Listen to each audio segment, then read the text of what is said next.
सभे मगहिया भाई बहन के भूलेटन काका के राम राम। आथिन मगहिया खबर में सुनथिन देश दुनिया के खबर। गुरु परब पर अपने सभे के लख लख बधाई। प्रधानमंत्री नरेंद्र मोदी आज देश के कर्तन संबोधित। आज समूले दुनिया में दिखाई पड़त ई बच्छर के सबला लम्हर चंद्र ग्रहण। 580 बच्छर बाद ऐसा लम्हर चंद्र ग्रहण लग रहा है। रेजांग ला युद्ध में शहीद सभे के रक्षा मंत्री राजनाथ सिंह दिलन श्रद्धांजलि। शहीद के याद में बनल स्मारक के भी कैलन उद्घाटन। अब बिहार में गाड़ी मालिक के एगो शपथ पत्र देवे पड़त, जरा में उ अपन गाड़ी से दारू के तस्करी न करतन। ई बात के उल्लेख रहत। प्रधानमंत्री नरेंद्र मोदी आज सेना के 100 टन स्वदेश में निर्मित हेलीकॉप्टर के साथे दोसर हथियार। आज काशी में देव दिवाली के अवसर पर गंगा घाट दिया से जगमग हो जाए।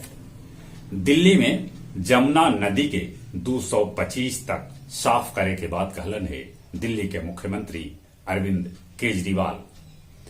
रबी के बुआई में बिहार में हो सका है डीएपी खाद के किल्लत, कहे से कि बिहार के भेटाइल है खाली 21% डीएपी खाद।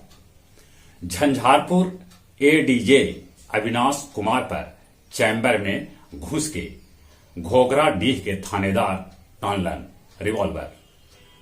नीट सॉल्वर गैंग के सरगना पीके उर्फ प्रेम कुमार उर्फ नीलेश कुमार के पुलिस गिरफ्तार कैलन।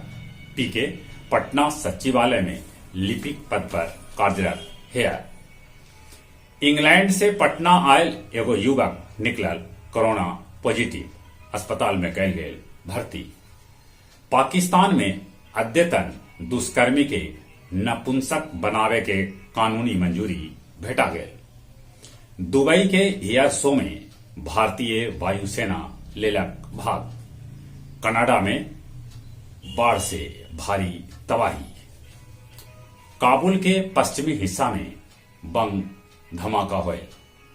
ग्रीस में आम आदमी और पुलिस के बीच हुए झड़प।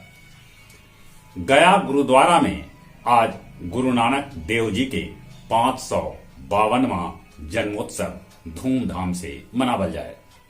गया भुसुंडा मेला में जनावर के मेला 19 नवंबर से 18 दिसंबर तक लगा। छापेमारी के बाद मगध विश्वविद्यालय में पसरल है सन्नाटा। कार्तिक पुनिया पर फल्गु सीता कुंड में कल होयल महाआरती। आज देवघाट में होए महाआरती। अब कुछ खेल के समाचार। ज्योति सुरेखा दुद्दू गो कोरियाई तीरंदाज के पछाड़ के जितलन स्वर्ण पदक। दोसर का T20 मैच आज भारत न्यूजीलैंड के साथे रांची में खेलत ई मैच। मुगुरुजा WTA फाइनल जीते वाली स्पेन के पहला महिला खिलाड़ी बन गलन है। अंडर 19 विश्व कप में न्यूजीलैंड के टीम भाग न ले। ब्राजील दौरा ले भारतीय महिला फुटबॉल टीम घोषित। टेकारी राज स्कूल गया के खेल मैदान के जीर्णोद्धार के काम शुरू हो गए।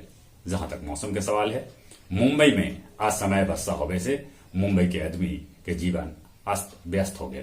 तमिलनाडु और केरल के कैकन जिला में वर्षा के अलर्ट जारी कैल गए है।